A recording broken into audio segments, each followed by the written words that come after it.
AI isn't just helping workers, it's replacing them, and companies are bragging about it.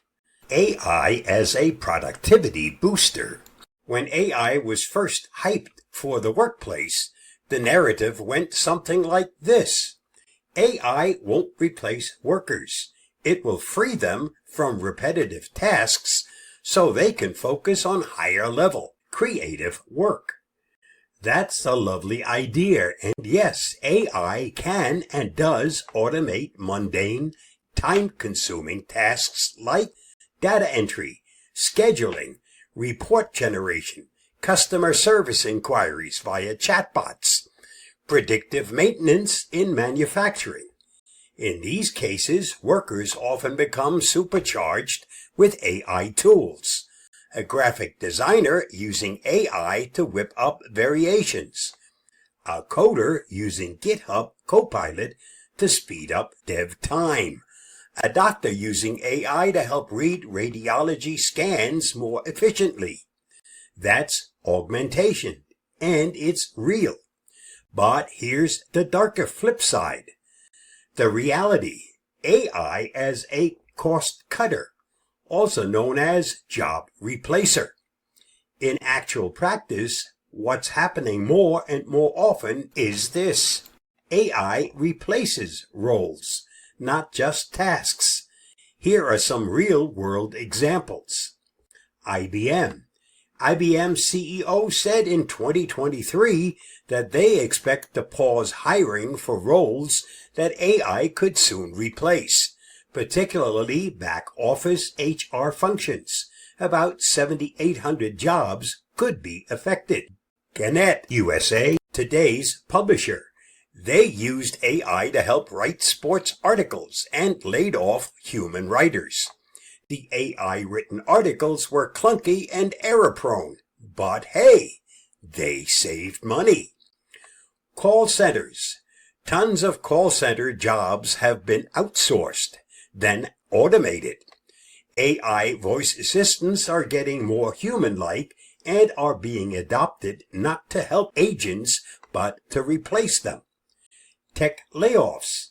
Big tech companies, Meta, Google, Amazon, Microsoft, laid off tens of thousands in 2023-2024, even while boasting about AI investments and productivity gains.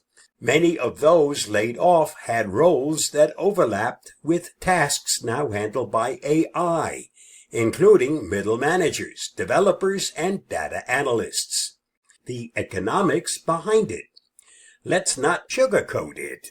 AI is being used to reduce labor costs, which boosts profits. Shareholders smile, executives get bonuses, workers get pink slips. Here's how the logic works in the boardroom. If AI can do the job of 5 humans and only cost 1/10 as much overtime, guess what's going to happen? Especially when we live in a system where cost-cutting equals shareholder value. It's not a conspiracy, it's math. The most misleading phrase in AI marketing. We're not replacing jobs, we're transforming them.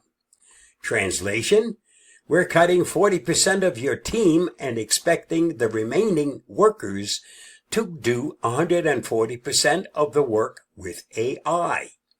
But it's not all doom and gloom. There are companies using AI responsibly. Doctors plus AI equals faster diagnosis, not fewer doctors, at least not yet. Teachers plus AI equals more personalized learning, though EdTech layoffs are happening. Writers plus AI equals faster drafts, but still human refinement, especially where accuracy matters. The best case scenario is what many call the center model. Human and AI working together as a hybrid team, each doing what they do best. But that only works in companies choosing augmentation over elimination. So what's the solution? Some ideas being debated seriously now. Stronger labor protections. You can't just fire 1,000 people because ChatGPT showed up. Retraining programs. But these need to be meaningful, not PR stunts. Universal basic income. If jobs vanish en masse, we'll need a safety net. AI usage audits. Require transparency on how AI is impacting jobs in companies over a certain size. Final word, no spin. AI could be a partner in productivity, but in today's climate, it's often a tool for downsizing. When profit trumps people, that's the default outcome. Stay safe, stay secure, and the real question isn't whether AI replaces people, it's whether we let it do so without a fight. Although many times we have no say in the matter. Thanks for tuning in. Now go hit that subscribe button and stay curious, my friends.